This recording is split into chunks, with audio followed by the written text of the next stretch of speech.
It's time for Justice for All, Behind the Badge video, streamed live from Team Toyota Route 1 in Langhorne with your host, Tom Mellon, featuring Bucks County District Attorney Matt Weintraub and Bucks County Sheriff Fred Herron. Here's your host from Team Toyota, Tom Mellon.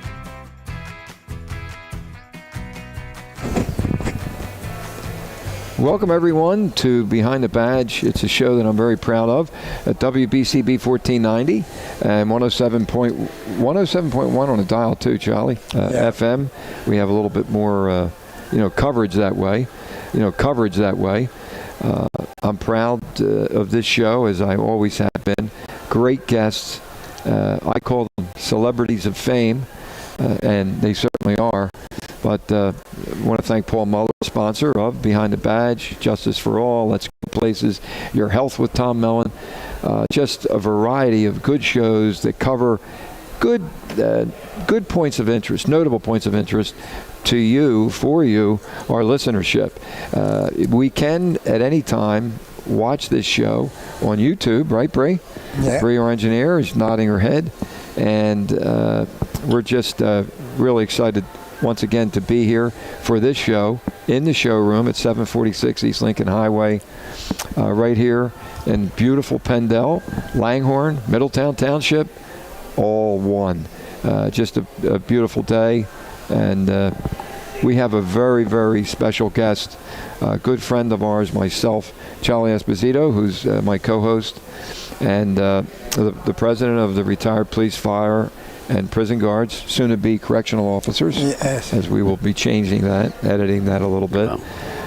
But the show today is in honor of, once again, a good friend of ours, of the city of Philadelphia. For all the residents, I can tell you that it was with earnest and sincere, hard leadership and confidence behind this gentleman, retired now, Chief Inspector of the Philadelphia Police Department, Tony Boyle. Tony, thanks for joining us today, buddy. Welcome to the show. I'm honored to be here. Oh, it's our honor, believe me. How was breakfast today? Was it okay? It was fine. Everything was perfect. Had breakfast at the Coffee Cup. Our water hole. Our little watering hole right here in Pendel. And no blueberry pancakes today for me. Yeah, I noticed. As I mentioned to Tony, I'm going to try to cut things down a little bit. But once again, we want to thank Paul Muller, the sponsor of this show. Bill Redner here, my account executive.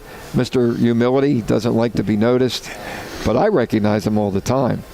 And we have a member of the FOP Women's Auxiliary today, your lovely wife, who is joining us today. Not paying attention to us at all. No, she's not. What an audience, yeah, right? Yeah, but yeah, it's a great day, and we're going to get into some good stories and hard work. I want to start by making you aware that there's a lot that you can hear today that will make a lot of sense to you as to the leadership in the Philadelphia Police Department with some of our bosses, Chief Inspector Tony Boyle. Let's begin with you, your origin and how you began as a Philadelphia police officer. I know we were talking about some questions that I'd be asking you today, but let's look at the origin and the history of Chief Inspector Tony Boyle coming out of the Philadelphia Police Academy and your roots. What made you the man that you are today, but your vision when you were young and why you were interested in being a Philadelphia police officer? Well, I was born up in Hazleton, Pennsylvania, and my dad was an attorney. And when I was about 9-10 years old, my dad accepted a job down here with a firm in Philadelphia. One of his classmates from Penn Law asked him to come down and join the firm, so he took us with him and started out in Philly. And I always had I always loved the military, but like most kids, you want to be a cop or a fireman or whatever. My two older brothers both went in the Philadelphia Police Department, which certainly, I guess, facilitated more my desire to join the force. Yeah. And I was scheduled to enter the academy in October of '72. but I was drafted in August of '72, and so it was like I can fulfill both of my wishes. Of course. And so I enlisted then in the Air Force, and in '75 I got an early out from the Air Force. They were drawn down because Vietnam had finished up, and so I got an early out to come back and join the police department. And at that time, the lawsuits were going on with the hiring of females, and the city didn't want to do it and the whole bit. So that was delayed until '76. So entered the police academy in May of '76 as part of the cadre of women and men coming into the police department. And at the time, they did a Bartell study group where the 100 females that were in the class and 100 randomly selected males were put into this Bartell study group. We were limited to, I think it was 5 districts that we could go to. Could not work with veterans. You can't be partnered up with a veteran. You have to be partnered up with someone within that study. And I was assigned to the 22nd district, and absolutely probably the best thing that happened to me going to the 22nd district. Just a great bunch of cops, and it was the busiest district in the city at the time, really. Yes, yeah. And I learned how to be a cop quickly, but with the right tutelage, because even though you couldn't have them as a partner, they did everything they had to let you know what was expected of you, how they did it. I'll never forget my first car stop. It was my first day on the job. I'm working solo 226 car, and the guy They threw you right on a car. Oh yeah, Okay. First day out. Bill McCracken. Wow. Bill McCracken, rest his soul. That was his steady car. From the Emerald Society? No, he passed away. He was the one okay. that died. He transferred to the 9th, came up to the 22nd for gas, and dropped dead at the Oh, God. but it's like, see the 48 guy for a key. I go in and, here, don't mess it up, kid. Yeah. That type of thing. So, anyway, make a car stop northbound Broad at Huntington, and, put the job out, and all of a sudden, people are like rushing to back your me up. aid. It's Sure. like, hey, I'm okay. It was a middle-aged woman. Everything was fine. No problem. And next thing I know, there's 2 cars northbound on Broad Street racing to be the first one there. And no word was said, but it's just, we take it serious. Yes, and as you pointed out, the unification of the police department back then. I mean, everybody knew they had to take care of one another, and everybody, their back was watched all the time. There was support there. I mean, we went up to 2222 car.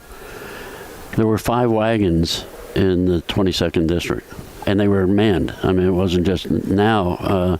They're probably lucky if they run a wagon a shift. Isn't that sad? It's sad. Remember the day we bought the cookies? The cookies. The Women's 39? Auxiliary came up. We had cookies to deliver to some of our, And our there was officers. all the and so. cars were in the parking lot. Yeah. This was, it was around 10 o'clock. So, roll call's out, and you would assume that, the city's being protected. Not really, Tom. Today, not really, because there had to be 14, 15 cars. So we went in, I spoke to the lieutenant. I said, Lou, tell me something. Well, are these cars mechanical? He said, oh, no, Tom. We just don't have the manpower. Yes. There were 2 people on the street protecting the 39th Police District, which is a broad area. Well, they're all broad areas. Right, and a busy area. And a busy area, my God. If folks only knew. Yeah. You just stole the words out of my mouth. Scared to death, they knew. Oh, my God, yeah. And, they talk about defunding the police. That's another area we can talk about later. But you begin in the 22nd District, 17th of Montgomery, for those of you who are unfamiliar with the the metrics out there and the geographical Temple University area, right off of Broad Street in North Philly. And you learn a job quickly, right, Tom? Oh, yeah. It's, as I said, it was the best thing that happened to me. Because I just worked with such terrific people. So you're at the 22nd for a small tenure, and then from there? I was there for a few years, and then they had the layoffs. 76 was it, or maybe later? No, well, 76 80. I came on, so it was 80. Like 79-ish or 80. And so went down to the 4th because they split everybody up and took some from here and there. So I ended up in the 4th, which was a real slowdown. Night from the day. That is night and day, because you're from South Division. Yeah. And you go down there and they didn't know what cops were supposed to be like, and so it was a learning curve for both of us. Yeah, culture shock. And then I went to highway, and did several years in highway, and it was just nothing gets better than highway patrol. As many people would say, the Marine Corps or the Philadelphia Police Department. But in that highway patrol, for the listeners, obviously they're not as familiar, encompassed the whole city. The name it's started out as the bandit patrol. Yes. And but the highway patrol, it's a little misleading because people then think, okay, you're chips or whatever, and you're working the road. And back then, a segment of highway did work the interstates and the whole bit, which was good for someone that has 20 years in highway. And it's just like, okay, time to slow down.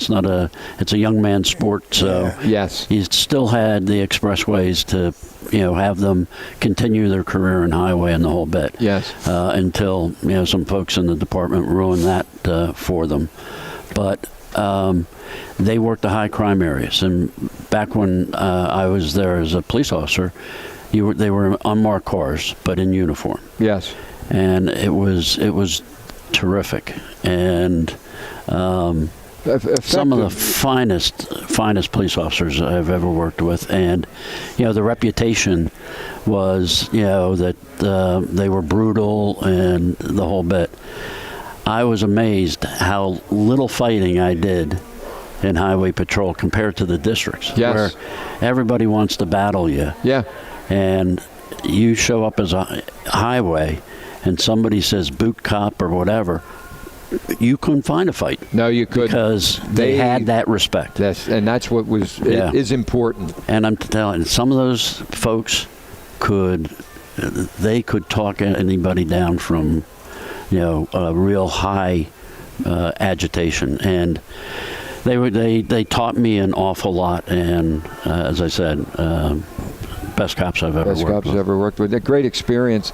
Bree, are we going to take a quick pause to identify our sponsors, Tony, and then we're going to come back to carrying this elevation of yours, which I think is, it's incredible for our listenership to understand police work, the effectiveness back then, and then we're going to cover, the dismal society right now as to how there's a lack of respect and shortage of police officers.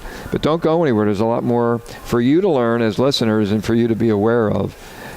We'll be right back after a few words from our sponsor. Close out your summer in style at Team Toyota during the National Sales Event. We have new Toyota inventory on the lot with no markups above MSRP. And with over 100 certified Toyotas available, you could find the right fit for your lifestyle or for your budget, with 20 used cars under $20,000. And our service and collision centers are high-tech, comfortable, and can save you time and money. Visit one of our 3 locations in Princeton, Langhorne, or Glen Mills, or shop or schedule online at teamtoyota.net. WBCB is now on your FM dial at 107.3. Serving Bucks, Burlington, and Mercer counties since 1958, you can now listen to all of your BCB favorites crystal clear on 107.3 FM. a new age for WBCB on a new frequency, 107.3. Close out your summer in style at Team Toyota during the national sales event. We have new Toyota inventory on the lot with no markups above MSRP. And with over 100 certified Toyotas available, you could find the right fit for your lifestyle or for your budget with 20 used cars under $20,000. And our service and collision centers are high-tech, comfortable, and can save you time and money. Visit one of our 3 locations in Princeton, Langhorne, or Glen Mills, or shop or schedule online at teamtoyota.net.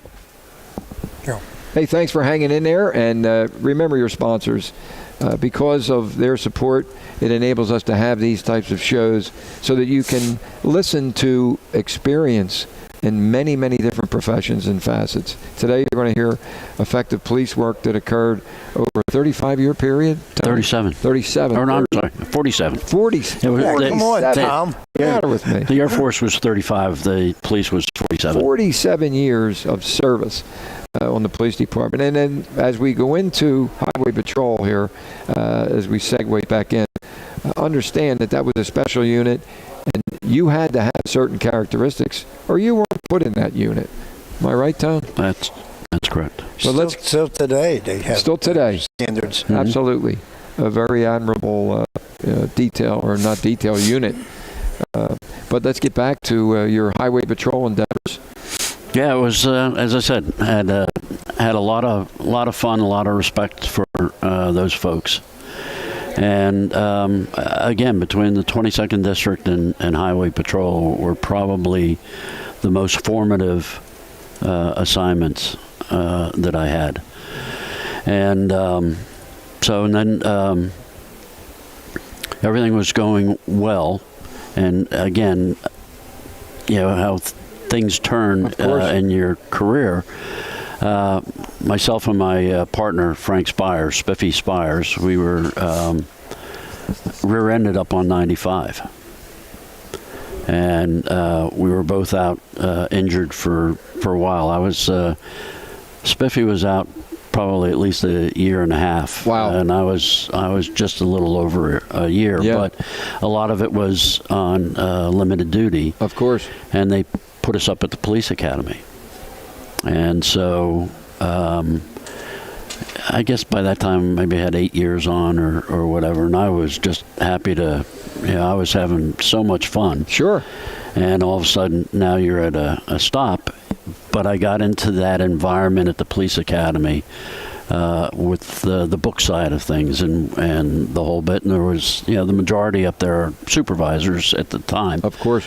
And so I got really friendly with some of the folks up there, particularly Lieutenant Cooney, Tom Cooney, who I really became a close friend of, and he was teaching promotional classes and the whole bit, and it's like, well, with that, yeah. Let me give it a shot. Yeah. Right. And did you read all his books? No, that was his brother. His brother wrote the books. Yeah. Who was also I get them mixed up. Yeah, who was also up there at the time. And so I said, well, I'll give this a shot at studying for the sergeant's test. And I was fortunate and I did well and got promoted. And that really changed the trajectory of my career, that I otherwise I would have just been having tons of fun on the street and not not looked at that aspect of it. And then sergeant was such a great rank. Wow. Hands down the absolute best rank that I ever held in the police department, and it was just and then that started me then going through the ranks. Now, if I can explain a little bit, and I hope, I'm certain that Tony will agree, some people, it's divided. Some people will say, oh, lieutenant's a great job. Yeah. Captain, because now you're responsible for everything. And, staff inspector, right on up. But as a sergeant, the reason I believe Tony's saying it was the best level of supervisory title that I held is because he was out there being aggressive, working with his men all the time and hands-on. Yes. hands-on. Lieutenant, obviously, many of them are hands-on, Terrible. but they're just passing it down. You're not involved. You're a bad lieutenant if you're involved.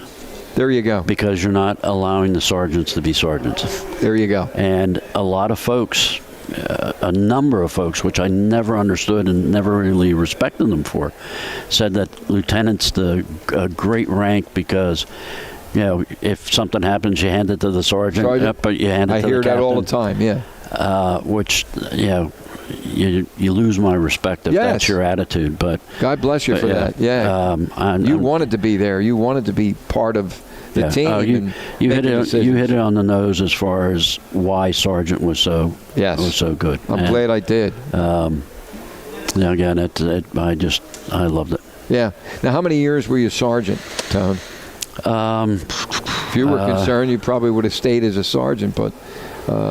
Well, I made sergeant, and I went first to the transit unit. Right. And I was there about 6 months and took a military leave of absence. Okay. For training. Sure. As a flight engineer. So that was a 1.5 year training schedule. Sure. So then when I came back, they put me in the 9th. And I was there for probably 1.5 years, 2 years, and then I made lieutenant. By the Art Museum, 20th in Pennsylvania. Center City North. Center City North. Center City west of Broad Street. West of Broad. And very interesting, a different type of a culture than the 22nd or South Philly. They all had their own personalities. Oh, yeah. And back then, everybody worked the 3 shifts. Yes. And especially Central Division. Yes. It had such a different personality during the business hours as it did at 2 and 3 o'clock in the morning. It was it was the 3-ring circus, each shift being a different ring. Yeah. So it was fun down there. Yeah. So when you made lieutenant, where did they move you?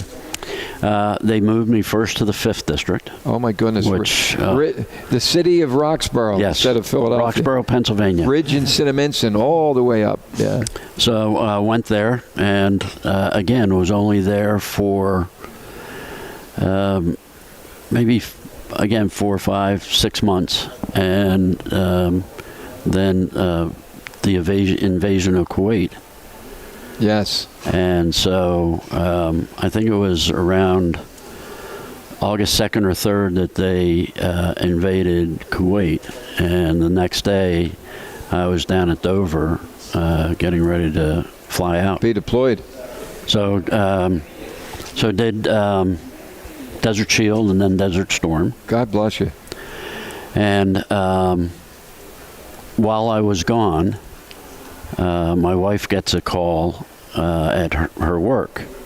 So this was, as I said, the day after the invasion, early August. I'm gone. Mid to late September, a deputy commissioner calls her and says, "I'm trying to get in touch with your husband," and says, "Do you know where I can reach him?" And she says, "I don't know where he is." Who knows where Tony may be. So, which is surprising that a deputy wouldn't know where I was or that I wasn't around anymore. Exactly. But it's like I wanted to talk to him to see if he wanted to go back to the 9th District. And on my behalf, and he'll go nameless, but someone went to the deputy and said, "You're wasting Boyle in the 5th District."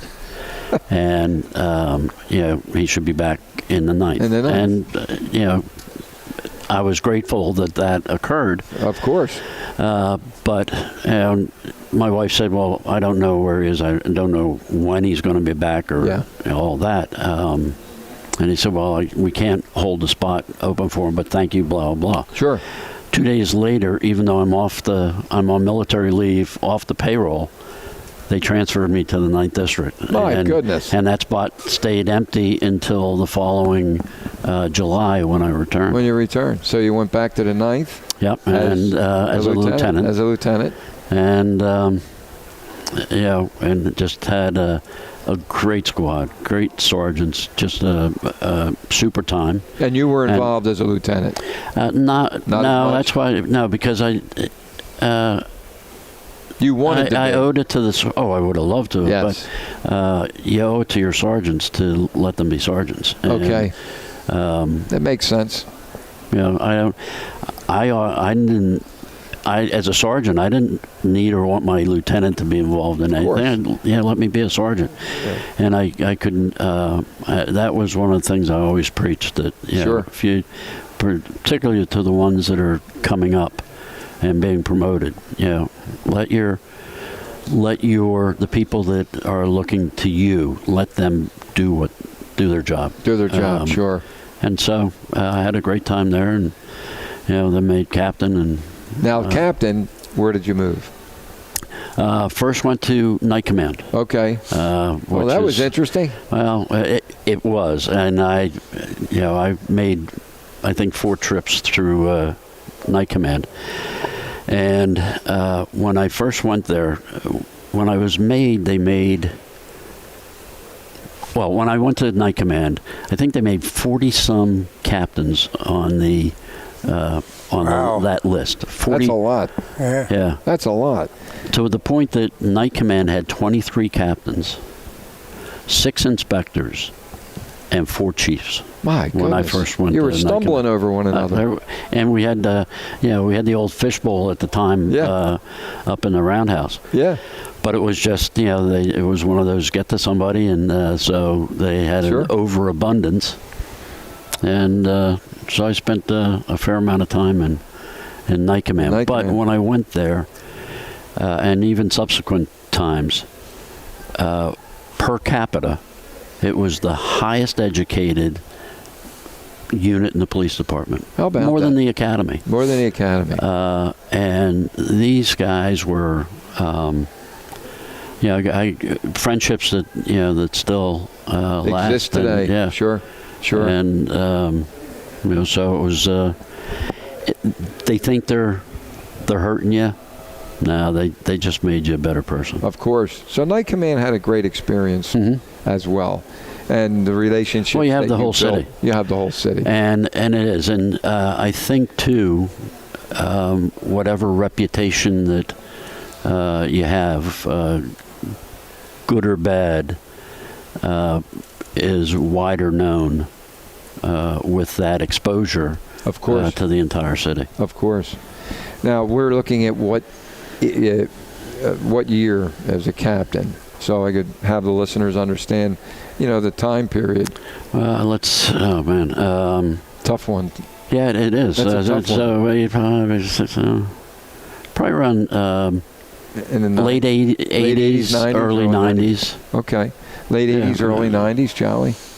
You following this? I was getting ready to retire then. Yeah, my goodness. So we're going to take another quick break, Tony, for our sponsors once again, so that we can recognize them. Paul Muller, namely, that gives me the capability to do these shows and interview and rub shoulders with people as yourself. It's just an honor for me. Charlie here with me as well with his experience.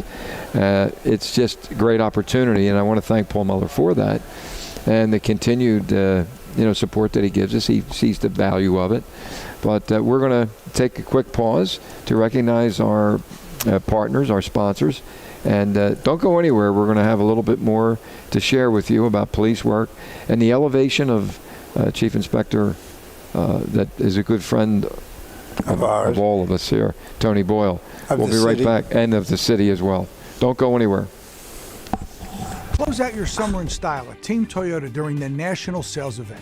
We have new Toyota inventory on the lot with no markups above MSRP. And with over 100 certified Toyotas available, you could find the right fit for your lifestyle or for your budget, with 20 used cars under $20,000. And our service and collision centers are high-tech, comfortable, and can save you time and money. Visit one of our 3 locations in Princeton, Langhorne, or Glen Mills, or shop or schedule online at teamtoyota.net. WBCB is now on your FM dial at 107.3. Serving Bucks, Burlington, and Mercer counties since 1958, You can now listen to all of your BCB favorites crystal clear on 107.3 FM. A new age for WBCB on a new frequency, 107.3. Close out your summer in style at Team Toyota during the national sales event. We have new Toyota inventory on the lot with no markups above MSRP. And with over 100 certified Toyotas available, you could find the right fit for your lifestyle or for your budget, with 20 used cars under $20,000. And our service and collision centers are high-tech, comfortable, and can save you time and money. Visit one of our 3 locations in Princeton, Langhorne, or Glen Mills, or shop or schedule online at teamtoyota.net. Hey, we're back with Behind the Badge, Charlie Esposito, myself. Nisi is over in the corner there. She's keeping busy, making some phone calls with the Women's Auxiliary, the Fraternal Order Police. Bree, who's very much a part of all of our shows. And Bree, thank you for everything that you do. Tony, let's get back right away. And let me ask you this. Will you come back? Sure. We definitely want you to come back because there's a lot more wisdom and a lot more experience. I don't know about the wisdom part. Oh, but, I do. I'll brag. I'll come back. Too humble. Yeah, you have a cheering section over That's here. Right, exactly. I'm just sitting here listening to all this stuff. Yeah. So we're back into the 80s and 90s. But the teaching at break you were talking about, that had to be a great experience as well. Taking the classes and educating our sergeants, lieutenants. Well, I said Tom Cooney really opened my eyes, to the possibility of promotion and the whole bit. And he gave classes and directive classes where, people would get together and study the directives.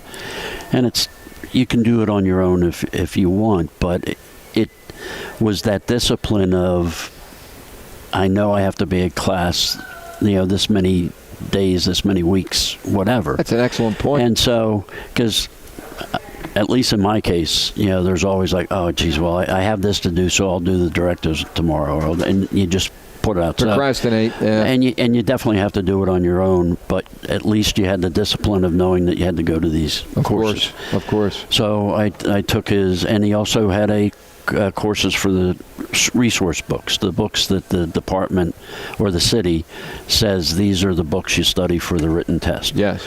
So he would then do a course on those. So I took both of them over the course of the time period that you would be studying for the upcoming test. And if another directives class came up after the first one that I took, I would take that again, only because it doesn't hurt. Yeah, it refreshes you. And especially the sergeant's test. If it gives you one more correct answer on a test, that could mean the difference between hundreds of spots on the list. So that's a big difference. So in any event, I took them, and for lieutenant as well, and my friendship with Tom continued, and then finally he asked me if I would help him teach them. And so then I got involved not only in taking the courses for my respective future rank, sure, but also then teaching them as well, and it was a great deal of fun, and to this day, I will still get with anybody that wants to, and particularly for the orals, and go over practicing for the orals, which was another course that Tom Cooney ran, and then I also eventually started teaching as well with him. You can't do this all on your own, obviously. I mean, the direction and the experience that were put together, if these officers just took the initiative to do it and no procrastination, I'm going to be there. Oh, yeah. And even to the point, it wasn't just the studying, but there was almost a day's worth of instruction just on how to take the test. Sure. And the whole bit. So it was absolutely beneficial to me. It was very instrumental in my success with the tests. Let's move to police inspector. You're looking at probably the mid-'90s to the late '90s? No, well, that would be. I may have the time off. Inspector was the early 2000s. Okay. So maybe I started the time frame for captain a little sooner than I should have. And I always admire these people that can give you the dates that, wow. I don't know, it was back then. Well, you were more interested in aggressive police work. I was having a ball. Between that and the Air Force, it was the best of both worlds. I'd get a mental health break from the Air Force with the Air Force, right. Then come back to the department. But I only know that because I went to the FBI Academy in 2000, and I was a captain then. So right. I know that early part of 2000, I was still a captain, and it was shortly after that I made inspector. You made inspector. So made inspector and. Night command again. I was about to ask you. Back to night command. No, it's so, and again, hanging with some of the best guys on the job. Sure. And Joe Stein, did you work with Joe? I knew and know Joe, but I did not work. Did not work with him. I know Joe's a good friend of mine. But back then, I guess the grandfather would be Rocky Rapone. Oh my God! He was. I worked with Rocky. Yeah, he was the godfather of CIB. CIB, exactly. Yes. Studying for tests in Episcopal Hospital often. Yeah, we would bring in a hospital case in there. I think he had like a couple master's degrees too. I mean, he was incredible. He was a great guy. Yeah. So inspector was night command, and then East Division. And you were in charge of East Division for a while. Mm-hmm. That's great. What an experience that had to be. I had wow. I thoroughly enjoyed that. Yeah. And then Richie Ross was made a deputy. Okay. And so they had to make up an assignment for him or whatever. And so he had called me and asked if I would take over the tactical response division, which was highway and narcotic strike force and neighborhood services and some of those other things. So, yeah. On your way. Hey, you don't say no. No, not to the deputy. But just as recently, they had me at highway, so sure. They didn't have to say anything else. So I went there. Then went to Southwest, and then back to night command. Okay. Over a well-documented bumping of heads with the third floor, and then I was there until I made chief. To made chief. And chief had to be an honor when you got those eagles on the shoulders. It's a wonderful tour that you took from police officer right on up to that level, because that's the highest civil service ranking that you can receive in the police mm-hmm. department. You can't go any higher than that, because deputy, I think, is appointed. Everything is appointed. Everything is politics after that. A lot of politics. Yes. Unfortunately. It is. Yeah. So as chief, you were chief for how many years? At least 10? More? Oh, yeah, more than that. More than that, as chief inspector. Yeah. So where did you end up as a chief inspector? I mean, had two tours through communications. Right. Which, isn't the fun assignment, where you're working the street and the whole bit. But I'm glad that I was fortunate, and I think I was fortunate now doing it, because it's the bureau with the highest number of civilian employees, and that's the call takers and the dispatchers and the whole bit. Sure. And talk about unsung heroes. Wow. And they are some of the hardest working civilians, and especially a stressful job, and probably the poorest paid. Mm. And to get to know them and to work with them, it made it enjoyable, because it wasn't, it's not fun police work. Necessary police work, of course, but not the fun type. And where even if you're the inspector of a division, where again it's one of those ranks where it's great, but you have to let the captains be captains. Sure. But you sure. still do get some community involvement and things like that. You do get to involve yourself with some of the cops. But it's one of those, from 30,000 feet type thing as opposed to on the ground. Right. But when you get to communications, well, it's just your world is just inside at the time, the roundhouse, and there's not that much community interaction, and so you kind of get a little insular in your world down there. But again, it opened up my eyes, because on the street, you always knew your dispatcher and the whole bit. Sure. If you had to run down to the roundhouse, you'd grab a pizza or whatever, bring it up to your console, and sure, you had that relationship. But it was more singular to your assignment, and you obviously respected what they did for you, because they were part of the family on the street. Absolutely. But eyes and ears. Yeah, but to get to know them more and to just realize, how much stress that they can go through, and really not getting the just desserts that they deserve. And I say eyes and ears, the eyes on the street and the ears, the phone calls that are coming in, and the dispatching. They worked in tandem with each other often, all the time, really. Yeah. Watching each other's back, using discretion when these calls are coming in. Yeah, and they just as on the street, if you heard somebody's voice a little different than what it should be, you knew to go over there or to whatever. Yes. The dispatchers are the same. If they get an inclination that something's not right, yes, they're going to take charge and get you the troops or do whatever it takes to make sure you're safe. Yes, no doubt about it. You're listening to retired Chief Inspector of the Philadelphia Police Department, Tony Boyle, carrying his way as a police officer right on up to the highest civil service ranking in the Philadelphia Police Department.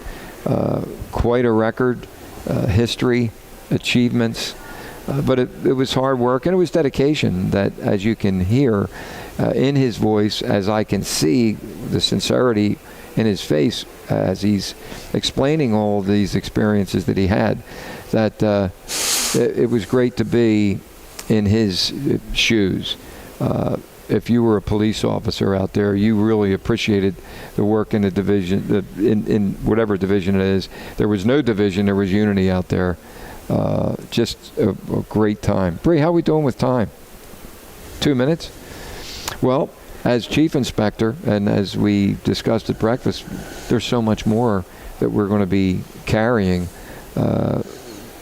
stories to our listenership so they can understand a little bit more about the politics involved, but most importantly, the police work, because of the education, because of the training, and the dedication, the way it was back then in the 70s and 80s. As it is today, we have so much decline today. We try to be as positive as we can for a brighter future, but we definitely took some shots in the police department. Some of the tragedies and the division that we see with administrative as well as the leadership of our police department. It's a big difference when you compare the 1980s and the 1990s. Yeah, we'll have to get in. We're going to get into some of that. Yeah, absolutely. There's a lot more to cover. Today is an introduction as one of our leaders who will be coming back to share a lot of other points of view and perspectives with police work, protection of our communities, protecting life and property, and understanding that it's not an easy task, especially when you got to deal with the politics. But you're listening to someone who was a great leader. Tony, I'm just so happy that you're here and happy that you had such a great career. Military as well as it was a fun run. Police. And Tony's not just involved with educating back in the day and up to now, but he's involved with many charities that we'll talk about down the road when we're doing these shows. What's that? We have one more segment. Oh, yeah, absolutely. I didn't want you to get alarmed. No, we're going to. We're it not sounded finished like yet. that, didn't it? It did. I was like ready to say goodbye. Where were you going? No. Well, I wanted to make sure that everyone's aware of why we're doing what we're doing as we start at the genesis and we move closer to someday getting to where we are today. But there's a lot of history here that people need to understand. Yes. And we'll take a quick pause, and then when we come back, we'll cover the rest. This hour goes by so quick, Tony. And how? Yeah, it goes by very fast. But once again, we want to thank our sponsors. We'll return with Behind the Badge after a few more moments, and then we'll have a lot more to share with you with retired Chief Inspector Tony Boyle of the Philadelphia Police Department. Don't go anywhere. Close out your summer in style at Team Toyota during the national sales event. We have new Toyota inventory on the lot with no markups above MSRP. And with over 100 certified Toyotas available, you could find the right fit for your lifestyle or for your budget, with 20 used cars under $20,000. And our service and collision centers are high-tech, comfortable, and can save you time and money. Visit one of our 3 locations in Princeton, Langhorne, or Glen Mills, or shop or schedule online at teamtoyota.net. WBCB is now on your FM dial at 107.3. Serving Bucks, Burlington, and Mercer counties since 1958, you can now listen to all of your BCB favorites crystal clear on 107.3 FM. A new age for WBCB on a new frequency, 107.3. Close out your summer in style at Team Toyota during the national sales event. We have new Toyota inventory on the lot with no markups above MSRP. And with over 100 certified Toyotas available, you could find the right fit for your lifestyle or for your budget, with 20 used cars under $20,000. And our service and collision centers are high-tech, comfortable, and can save you time and money. Visit one of our 3 locations in Princeton, Langhorne, or Glen Mills, or shop or schedule online at teamtoyota.net. That's Chris Chatterbox over here. Quiet, we're on the air right now. Oh, okay. We're back here with Behind the Badge, retired police chief from the city of Philadelphia, Chief Inspector Tony Boyle.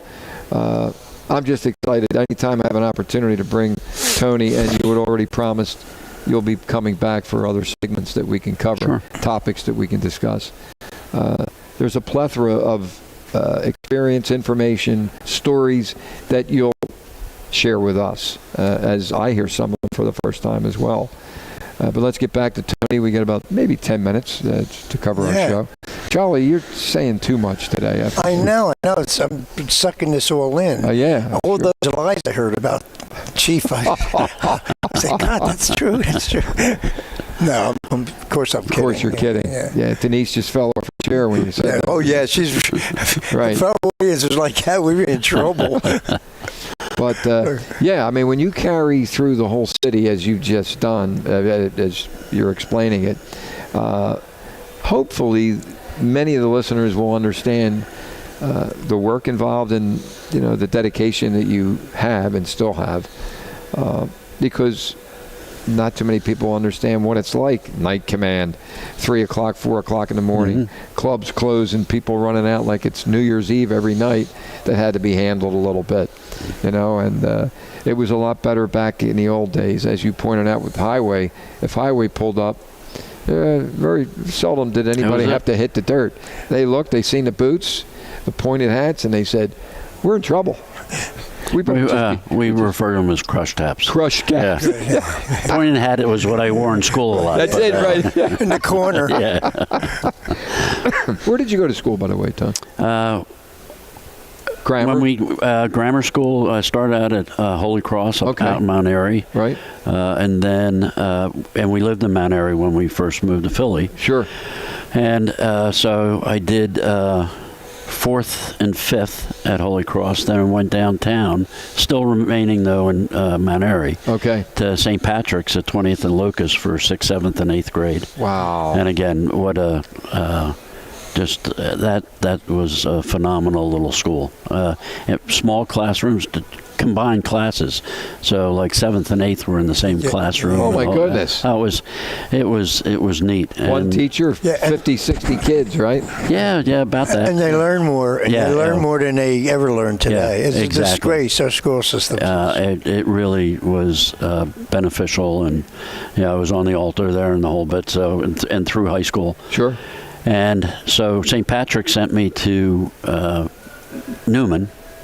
My parish sent me to Cardinal Doherty. Oh, boy. And my dad said, I want you to go to Roman. Roman. On Broad Street. Yeah, Broad and Vine. And so first day of high school, I'm in the hallway of the Archdiocesan building. Yes. While my dad's in there talking to the Monsignor. And, oh, boy. He came out successful, and he's like, all right, you're in Roman. You're in Roman. And so I walked over to Roman, and absolutely, of the many, many good things my parents did for me, that was great experience for 4 years. Yeah, what a great school. Oh my God, that's where my father went. He was from 21st and Spring Street, and that's where he went. But did they close Roman? No, it's still open. Yeah, the alumni has a lot to do with it. Yes. The alumni saved Roman Catholic. Without a doubt. And one of the big things was that the archdiocese wanted to, sell the property as valuable as it was, and the Alumni Association, reminded the archdiocese they don't own the property. The Cahill Trust and Estate owns it. Sure. Wow. So, but it's, as I said, my grandson just started 6th grade, but he is already saying he's going to go to Roman. So how great is that? Life is good. Carrying one generation to the next. Yeah. Father Judge was me. I mean, I won't hold it against you. Won't hold it against me. But powder blue, I just never look good in, so I'll go with the purple and gold. Good shot. Good shot. Yeah, the purple and gold. I still remember when day mounts the east. Yeah. What flag does he hold? Yep. He flings out his banner of the purple and the gold. Yep. How we remember those things. Oh, yeah. Well, my father used to sing it all the time, Mm-hmm. because he was from Roman. Until senior year, he wanted to go with his brothers, 3 other brothers, all across the globe for World War II. Right. He was in the Normandy invasion on an LSD. Yeah. On an LSD God carrier. bless that generation. Wow. Incredible, that generation. Mm-hmm. Yeah. They all four of my uncle, or three uncles of my dad, fortunately came home. Well, my father did come home because that's why I'm here. There you go. Yeah. But, well, the jury's out on that. So. Yeah, jury is out on that. I know. What a mistake. This is great. I mean, obviously the education that you're providing to the listenership, so they understand a little bit more about effective police work. We didn't really cover that much yet, but we're listening to your history, which is great in itself. But we'll have other topics that we want to cover. We're good for some time still, right?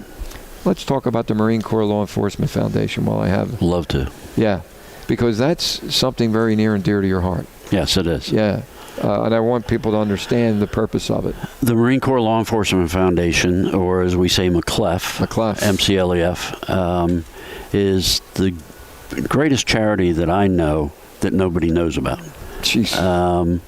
But what our mission is to provide educational bonds to the children of Marines, Navy corpsmen, and federal law enforcement officers killed in the line of duty or under exceptional circumstances, and to just take care of those kids. And it's not, the kids don't apply or whatever. Usually within a couple weeks of the tragedy, the family has the bonds. Wow. And, it started around 96. It was started by a number of Marines and FBI guys and the whole bit up in New York, out of Wall Street, and there were like 5 of them, all pledged $10,000. Back in '96, that was significant. Of money. Sure. And as seed money to start the charity. And within weeks of their starting up, the Oklahoma City bombing hit. Jesus. Wow. Theoretically, for their mission, they were bankrupt right from the start because they were committed to providing grants for all the children of the military and federal law enforcement killed down there. They didn't have it. And wow. So a couple of them hit their Rolodexes, hit their phone, and within 24 hours, covered. How great was that to see the participation? Yeah, and they haven't looked back. We stray from our mission. Oftentimes, we cover the expenses of all the, Marine Corps children that need the cranial helmets. Mm-hmm. Sure. Whatever TRICARE doesn't cover, we cover. We've provided segways for our wounded troops. Mm-hmm. We've handicapped accessible improvements to their homes, things like that. During Desert Shield and Desert Storm, for the first 100 days, every coalition force member who died, their children was taken care of regardless of the country, service. Mm-hmm. They got all the folks from the USS Cole. So, I mean, we've done a number of things. There's not been a City of Philadelphia police officer killed in the line of duty whose children didn't receive a grant from us. So we stray when we can. We're over $74 million in scholarships and aid. And we have our gala coming up October 28th. October 28th. At the Rivers. At the Rivers, and okay. So just go to mclef.org, which will give you the national website that you can then link into Philadelphia, or you can go to mclef.phila.org. Can you give our listeners that again? 'Cause we're down to the last minute, but I want them to hear this. mclef.org will get you to the national website, right. Which there's a link then to ours, or you can go directly to ours, mclefphila.org. That's great, because we're going to be talking more about McClef, the Marine Corps Law Enforcement Foundation. Team Toyota, we actually sponsored a table down there for the... And importantly, we run each year between 96 and 98% of every dollar goes to the kids. How important is that? We have one part-time. It's a national organization. One part-time employee. That's great to hear. Sue, who runs the office and all bit, but it's that's one of the things we're the most proud of. You'll be happy to know when you donate and you contribute, which I know you will. In your heart, it's an important foundation. That 96 to 98% of that money is going for the foundation to help sustain the purpose of it. Yes. Yeah, which is taking care of the kids. Yeah, taking care of the kids and everything. Very important. Charlie, we're at the end again. Quick hour. Yeah, the hour goes by way too fast. Chief, I can't thank you enough. Listen, thank you for the honor. It was my pleasure to be here and catch up with you guys anyway. But, and I also say, if any first responders or whatever needs Toyota, you are the guy. And that is with personal experience that you made it a pleasure to spend a lot of money. Oh, yeah. Thank you. And that Toyota is still running. You noticed that. Yeah. We're going to do a little commercial afterwards, too, about the support that Team Toyota provides for the Survivors Fund and how we want it to continue to grow. It's almost 15 years that we've been involved with the Heroes program that I put together. Yeah. And it's people as yourself and all of our officers, thousands of them, when they send their family members or themselves to purchase a vehicle. It's great. And we're not one penny over MSRP, whereas today it's ridiculous out there. But at any rate, thank you for listening today. Behind the Badge, once again, exemplifies the attendance of great guests that we have, such as Chief Tony Boyle. He's going to be coming back. We have a lot more that we want to share from his perspective. And Charlie, thanks for joining us.